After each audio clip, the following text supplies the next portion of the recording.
Vídeo resenha deste livro aqui, Encontrando a Liberdade, de Jarvis J. Masters, e o subtítulo dado aqui no Brasil para este livro é A História do Homem que foi condenado à morte e mesmo preso há mais de 30 anos se tornou um mestre budista. Este livro foi publicado nos Estados Unidos em 1997 e ganhou uma tradução para o português brasileiro em 2020. Então, um lançamento razoavelmente recente. A tradução não tem problemas graves, boa, escorreita, enfim. A tradutora Mariana Vargas parece ter bom conhecimento tanto do inglês quanto do português. Algo muito bom, né? Porque são abundantes as más e péssimas traduções de livros, especialmente vindos do inglês e do francês hoje em dia, mas não é o caso desta versão que tenho em minhas mãos. E vamos falar do texto propriamente dito, vamos falar do livro propriamente dito.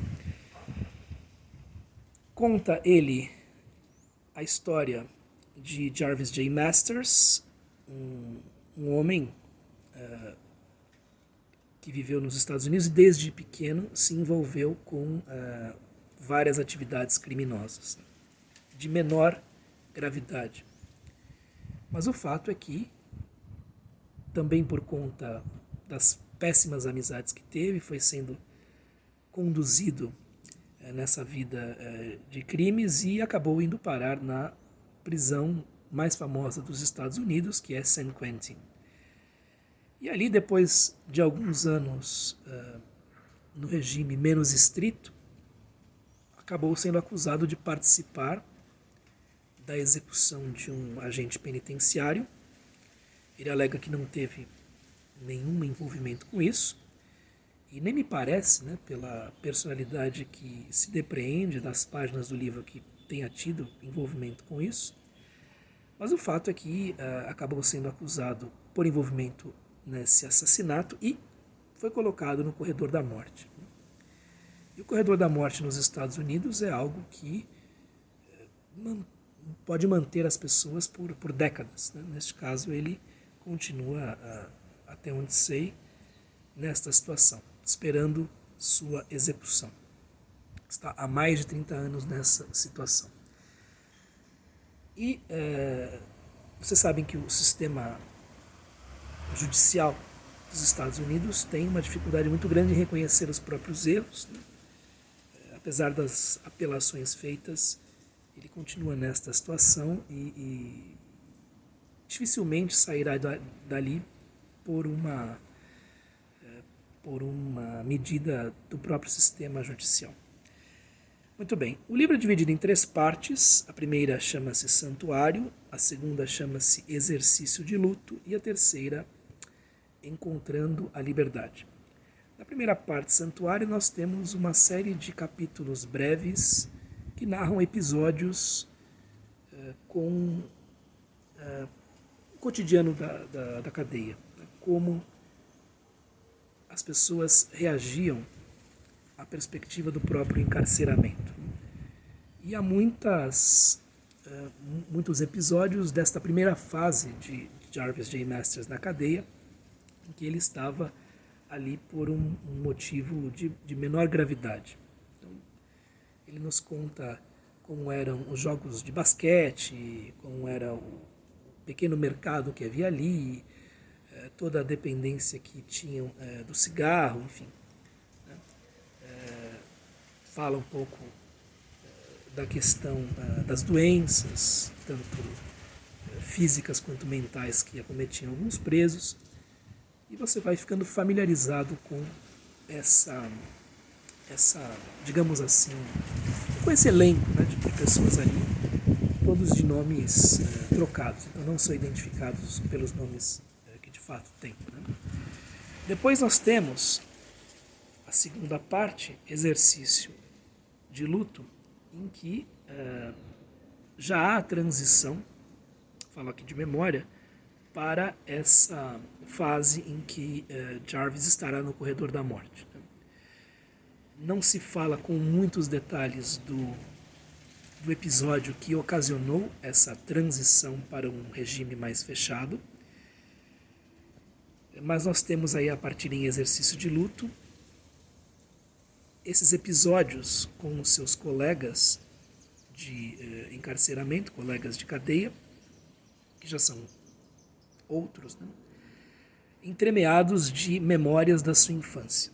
Então ali nós vemos, por exemplo, o luto que Jarvis sentiu pela perda da mãe, e vemos toda a dor, né, da sua infância. Um rapaz negro nos Estados Unidos, enfim, com toda aquela segregação que até hoje existe, né, especialmente para os mais pobres, e a mãe teve problemas com drogas. Existe um relato muito tocante num desses capítulos que mostra a mãe sendo ameaçada e espancada por um namorado que, enfim, provavelmente tinha ligação com o tráfico, e todo o terror das crianças diante daquela cena, né? Realmente é um dos capítulos mais impressionantes do livro. Então, nesta segunda parte, Exercício de Luto, nós vemos memórias do próprio Jarvis, algumas memórias de outros colegas da prisão, e esse novo cotidiano, já num regime mais fechado, já no corredor da morte. E na terceira parte, Encontrando a Liberdade, nós já temos os efeitos, né, da, digamos assim, conversão, né, de Jarvis ao budismo tibetano, na linha Nyingma, né, ali pelo mestre Shagduk Tulku Rinpoche, e como ele se vê como um estranho nesse ambiente de profunda revolta e sentimentos tão violentos e exacerbados como é a cadeia de San Quentin, como é justamente o corredor da morte em que ele e outros colegas esperam o fim da sua vida. E no final do livro há um pequeno ensaio, bastante breve, do próprio Shagduk Tulku Rinpoche a respeito de Jarvis e, enfim, da sua visão de mundo como um todo. Este é o plano geral da obra, bastante interessante. Eu recomendo que, se vocês tiverem interesse nesses assuntos, né, e vamos falar daquilo que me chamou mais atenção, ou daqueles pontos que me chamaram mais atenção, né? Como um budista, Jarvis presta atenção à questão do sofrimento, como o sofrimento molda diversas vidas, e como o mundo desses criminosos que vão parar na cadeia traz muitos sentimentos violentos, como revolta, o ressentimento, a incompreensão, muito, muito complexo de inferioridade que essas pessoas têm, né? Porque muitas delas são pessoas que viveram infâncias extremamente infelizes, marcadas por violência e negligência, e que não tiveram, digamos assim, a habilidade de não levar isso adiante, não passar isso para frente. Então são pessoas que absorveram essa violência, essa negligência, e reproduziram esses comportamentos com consequências nefastas para elas e para as pessoas que acabaram sendo vítimas, né, dos seus crimes. E na prisão essas coisas continuam. Então esse inferno pessoal em que essas pessoas viviam mergulhadas e que levaram essas pessoas, e que levou essas pessoas a cometer crimes e envolver outros no seu próprio sentimento, permanece, né, num lugar como a cadeia, né? Então há uma defensividade aí, eles se sentem sempre muito ameaçados Entende-se, né? Porque e alguns deles passam por um processo enfim, de revisão das próprias faltas, mas outros não.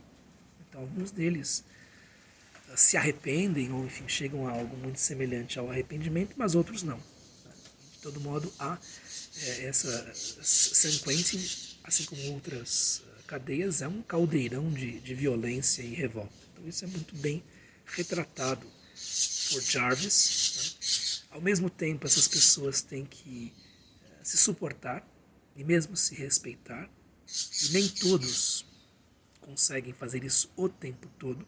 Então há todos esses momentos em que a cadeia está prestes a ser tomada por uma rebelião, são muito bem descritos, né, por Jarvis J. Masters. E à medida em que Jarvis vai entendendo como ele era presa das próprias más inclinações, né? E vai revendo a própria infância, ele vai se abrindo para uma possibilidade de cura, que posteriormente vem com enfim, a revelação na sua vida da meditação e posteriormente todos os aprendizados que ele tem com Shagduk Tulku Rinpoche em pessoa ou com outras pessoas que vão guiando Jarvis nesse caminho. Nós temos, por exemplo, certas questões que são mostradas ali. Por exemplo, o ambiente na cadeia é muito barulhento, porque os rádios e televisões com volume alto estão presentes o tempo todo ali. Né? E como isso dificulta para Jarvis o exercício de concentração necessário à meditação. Como ele vai se acostumando com isso, vai vencendo esses obstáculos. É muito interessante esse tipo de descrição que ele faz ali. Né? E na terceira parte, torna-se muito curiosa a nova consciência de Jarvis e como ele deve, de uma certa maneira, tendo-se em vista que tomou os votos do Bodhisattva, que é um guerreiro espiritual, como ele deve ter uma atuação no sentido de apaziguar os seus colegas. Então, há uma série de momentos bastante tensos na terceira parte em que nós vemos Jarvis de uma maneira improvisada ou bastante hábil tentando diminuir esse quociente de violência e de revolta que tomava os seus colegas de prisão. Na maior parte das vezes ele teve sucesso nessa empreitada, né, de apaziguar os seus colegas, de fazê-los ver que cair novamente em uma violência desbragada os colocaria numa situação ainda pior.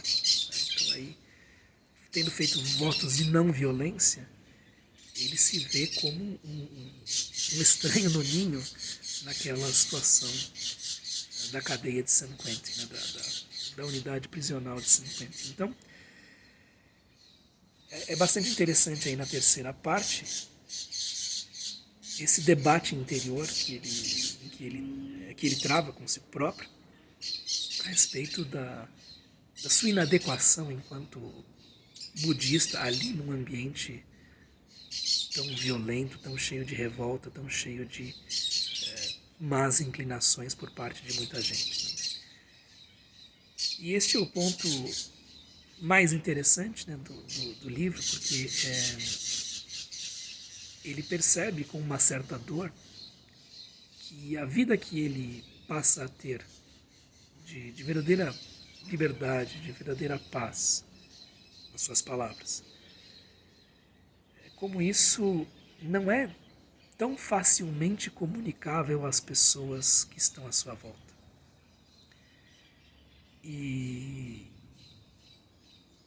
ele lamenta profundamente isso, porque ele pensa, bom, essas pessoas teriam um processo interior muito semelhante àquele por qual eu estou passando se elas se abrissem para para a meditação, para o reconhecimento das próprias faltas, para um exame muito atento de si mesmos, si mesmas, etc. Então ele vê quão rara é essa disposição. E há uma certa tristeza ao notar isso. Né, que ele é o único budista da sua ala, enfim, e que as pessoas nem compreendem o que é isso, e que ele nunca conseguiu transmitir a paixão que ele tem pelos ensinamentos, né, do Dharma para os seus colegas. Como os seus colegas ainda estão presos a uma dinâmica interior de revolta e violência e reprodução desses padrões para sempre. Né? Então isso o entristece um pouco, e nós vemos esse tipo de reflexão na terceira parte do livro. E, no caso do breve ensaio final, pelo mestre Shagduk Tulku Rinpoche, há um insight interessante e poderoso que é: nós vemos estas pessoas que estão no livro de Jarvis, esses personagens que fervilham no ódio, no ressentimento, na revolta e num profundo sofrimento, fundamentalmente, um sofrimento com o qual eles não souberam lidar e que acabou sendo extravasado para outras pessoas também. Mas o fato é que, segundo a visão budista, todos nós estamos numa prisão, que é o samsara, que é a vida, enfim, da perturbação perene do samsara. Então, esses indivíduos que estão na prisão, que nós vemos comportando-se mal muitas vezes, são espelhos para nós mesmos. Nós não somos como eles, nós não damos vazão a esses impulsos violentos, mas nós reconhecemos que esse sofrimento que os habita, nos habita também. Que muitos impulsos que estão ali estão também em nós. E que nós estamos presos numa prisão diferente, mas que nos impõe problemas e outros tipos de revolta e outros tipos de violência. Né? Então, justamente a visão, né, que o livro nos propõe é essa de tentar enxergar nesses indivíduos que cometeram coisas terríveis e estão pagando por elas, apenas um caso extremo de algo que nos toca a nós também de maneira enfim, mais leve, mais branda. Isso é muito interessante, né? A tal da compaixão budista aparece nesse tipo de visão. E também me interessa o livro pelo seguinte: nós vemos ali, especialmente nos relatos breves e episódicos que Jarvis faz da sua infância e da sua adolescência, episódios de grande violência e sofrimento. E isso nos leva a pensar, né, que se nós tivéssemos passado por aquilo, talvez viéssemos a nos comportar como essas pessoas que estão em San Quentin. Você pode dizer, não, mas Jarvis e outras pessoas... nós vemos no caso de criminosos que eles têm irmãos que não foram por esse caminho. Né? Sim, é uma questão de personalidade também, é uma questão de disposições interiores também. Né? mas muitas vezes nós estamos em posições melhores que outras pessoas. Mas se nós retirássemos certas coisas de nossa infância, de nossa adolescência, nós teríamos uma personalidade totalmente distinta. Então, você pode não reconhecer, por exemplo, a diferença que fez ter pais de determinada maneira e não de outra na sua vida. Ou de ter a oportunidade ou a sorte de não ter sofrido um acidente, coisas assim. Então, se a minha vida tivesse sido diferente, também hoje eu seria uma pessoa diferente. Não há uma estabilidade da personalidade. Nossa personalidade é plástica e reflete aquilo que vivemos.